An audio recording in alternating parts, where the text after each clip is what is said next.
asalaamaaleykum gars yi na ngeen def maa ngi leen nuyu leen ziar leen fàttali yéen a ngi seen canal Galsen Tube le canal des youtubeurs ci seen programme comment gagner de l'argent sur YouTube naka la ñuy gagner xaalis ci YouTube vidéo yi ki leen koy defal di Pape Mor Lo ñu leen koy defal en wolof. vidéo tey bi nag dañuy ñëw ci seuil de paiement AdSense li ci aju maanaam ci yokk bi ak lu tax nga ko war ko mën a yokk ak nan lañ koy yokkee ak yokk bi am na njëriñ wala amul njëriñ après ma wax leen ci sama avis personnel ginnaaw boo ma wanee nuñ koy yokkee ba pare ma wax nag man sama position ci yokku li nga xam ne mooy seuil de paiement AdSense.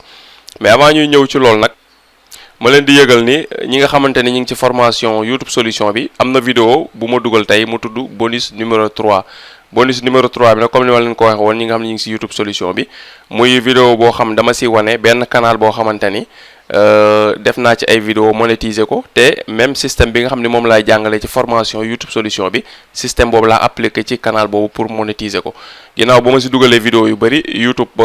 defoon ma demandoon monétisation bi mu amee 1000 abonnés 4000 heures YouTube rejeté ko pour réutilisation de contenu après ma jël sama temps nag xalaat ci ba trouver solution bi nga xam ne moom laa ko def ba appliquer ba moom laa ci appliquer ba monétiser ko système boobu nag mooy système bi nga xam ne moom laa jàngale ci li nga xam ne mooy formation YouTube solution benn ci yi ma ci wane yu ñu mën a modifier ay vidéo bu mën ko monétiser benn ci système yooyu laa appliquer ci canal bi léegi nag comme tamit ñi nekk ci formation waxoon naa dinaa leen woon benn canal boo xam ni canal exemple lay nekk pour ñu xam ni li ma leen wax ci formation YouTube solution bi du ay théorie kase du rek wan leen nii lañ koy defee di déedéet dama leen di wan tam canal boo xam ne noonu laa ko def ba monétiser ko waaw mu nekk loo xam lu concret la moo nekk bonus numéro 3 disponible na ci li nga xam ne mooy canal YouTube solution pour ñi nga xamante ni ay membre lañ ci canal boobu.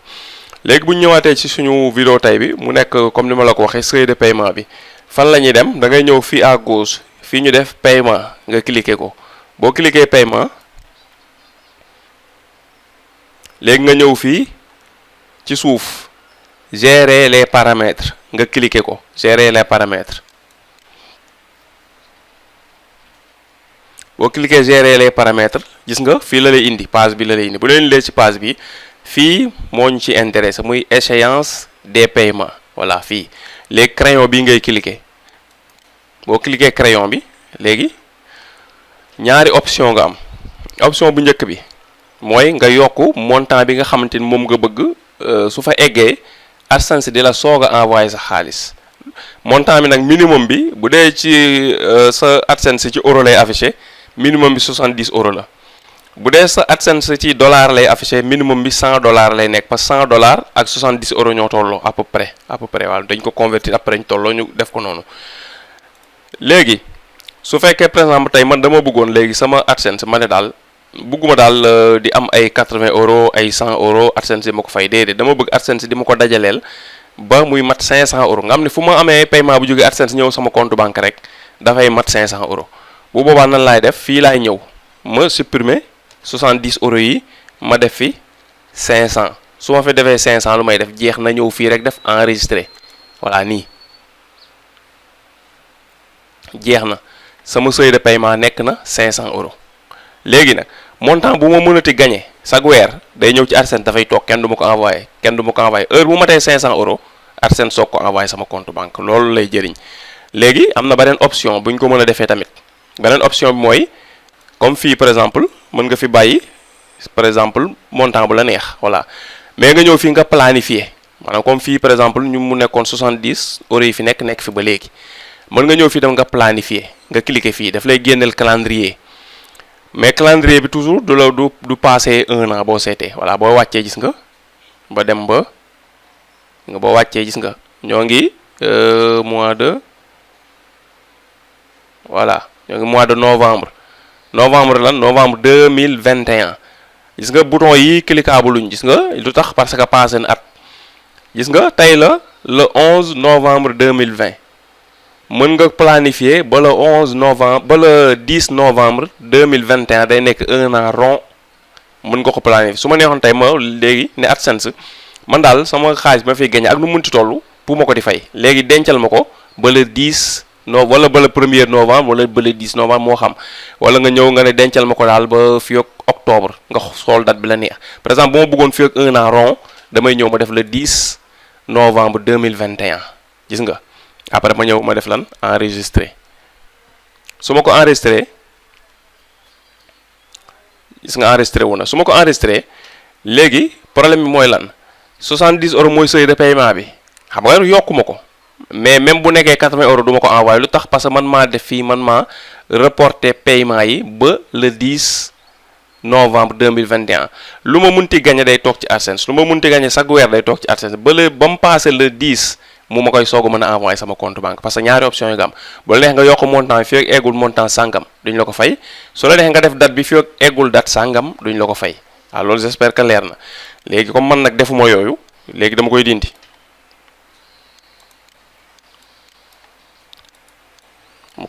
léegi nag li tax du ma ko def après naa leen ko wax voilà gis nga ma defaat ko normal comme ni mu nekkee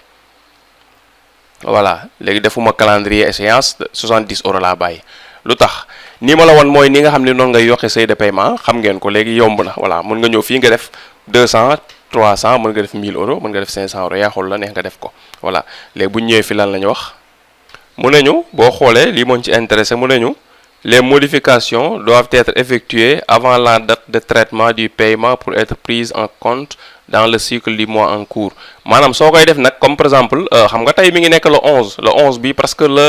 ci Sénégal li si ëpp le 11 la ñu bëri jot seen paiement AdSense su ma ko changé woon tey nii weer bi nii du ko tenir en compte parce que fekk na dafa traité nañ paiement yi ba pare war ko envoyé kon weer bee di ñëw lay concerné weer bee di ñëw li may gagné duñ ma ko envoyé dañ koy denc commencé denc boo ko bëggee def te mu concerné benn weer da nga koy teel a def avant par exemple minimum nga def ko une semaine avant datu paiement bi comme le 11 la ñuy fay fi Sénégal nga def ko entre le 1er ba le 5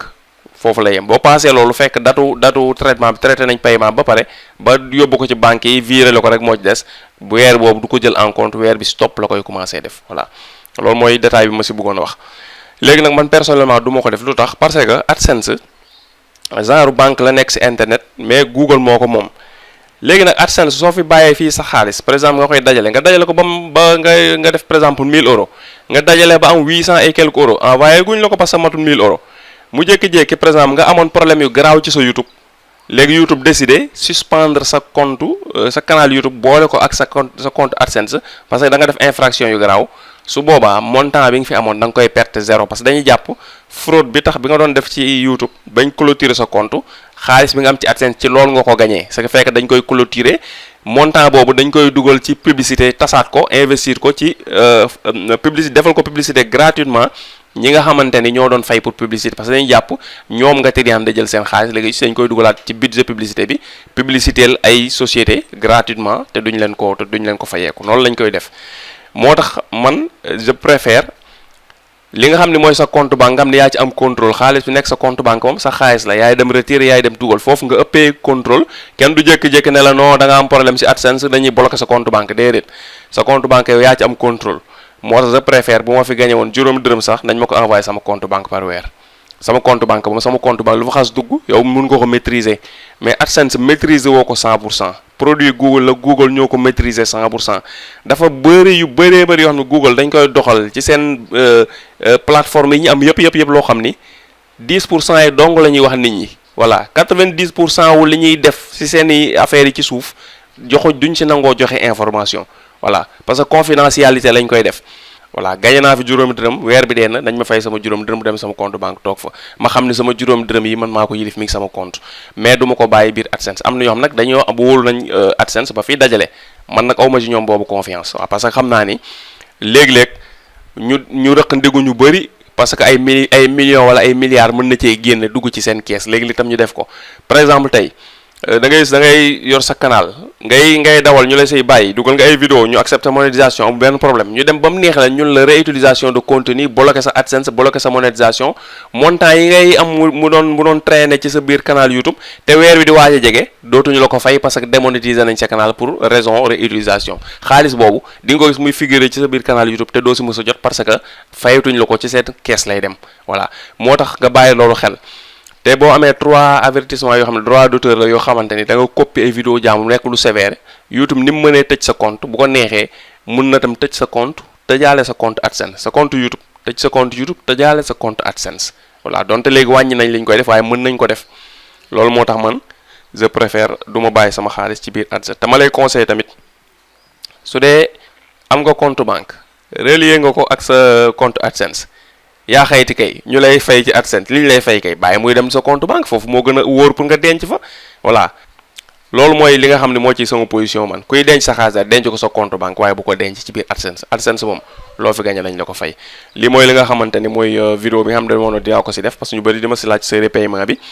man leen bien sûr seuil de paiement munoo koo def mu wàcc bu dee euro mënut a wàcc 70 euros bu dee si dollar la compte bi nekk mënul wàcc 100 dollars waane yokk bi moom mën nga koo yokk lu bari voilà mën nga koo yokk ci montant pour ñu fay la wan naa la ko mën nga koo yokk ci calendrier pour bu date sangam jotee ñu lay soog a fay yooyu yëpp c'est possible waane inconvénient bi mooy bu ñu xëyoon suba nga yeewu dugg say compte ñun la da nga am vidéo yoo xam dafa am problème mu règle de la communauté yu garaaw ba YouTube supprimer ko bloqué sa canal YouTube bannir la ci YouTube day am sa AdSense dañ koy bloqué waale 100% boo fi amoon 1000 euros te encaissé goo ko 1000 euros yooyu teg nañ ci loxo parce que dañuy jàpp da nga ko doon def te tegoo ko ci yoon na nga ko amee voilà loolu mooy li nga xam ni moo ci nekk kon ñu leen di remercier seetaan bi ngeen seetaan di la wax rek ni canal YouTube solution bi soo ci bëggee am accès c'est très simple mën nga seetaan vidéo bi nga xamante ni def nañ ko ci suufu vidéo bi description bi def nañ fi vidéo bi nga xam ne boo bëggee am accès ci YouTube solution ni ngay def wala bi nga xam ni génn na ci angle vidéo bi ci kaw boo ko cliquer muy information bi di nga dem ci vidéo boobu mën ko seetaan pour YouTube solution boo ci bëggee am accès nga xam ni ngay def comme nag tey wax ni ñu leen ko waxee sànq bi ñu commencé vidéo bonus 3 bi dugal nañ ko ci YouTube solution xam naa beneen bonus bi ciy topp xam naa semaine prochaine lañ koy dugal dinañ si ñëw wan leen ñi nga xam dañoo bëgg am ay compte AdSense yu bëri donte xam nga Google day tere ku am lu ëpp benn compte AdSense parce que règlement bi loolu la daf ci leer fi mu ne bu ñu détecté nga am lu ëpp benn compte AdSense dañ koy bloqué ne leen foo nga tëj benn soo ko utiliser beneen léegi nag dinañ la woon ci bonus 4 bi incha allah muy dugg semaine prochaine nan ngay def ba mën a am compte AdSense yu bëri te Google du ko mën a détecté voilà compte AdSense yu bëri yooyu tamit lan mooy tax mu baax dinañ la ko wax waaw donte Google bëggul nit ñi am ko ñun dinañ la wax lan moo tax nga war a am compte AdSense yu ëpp benn minimum nga am ñaar wala ñetti compte AdSense lu tax mu baax ak nan nga koy defee ba Google du ko détecté dinañ ko def bonus numéro 4 ci formation YouTube solution incha allah rabi semaine prochaine jërë ngeen jëf. G bi soo ko cliqué di nga abonné ci canal bi boo ko cliqué abonné ci canal ba pare vidéo bii soo ko cliqué di nga gis ay tips ak ay secret yoo xam ni di lañ la jëriñ ci sa monétisation YouTube kon jërëjëf.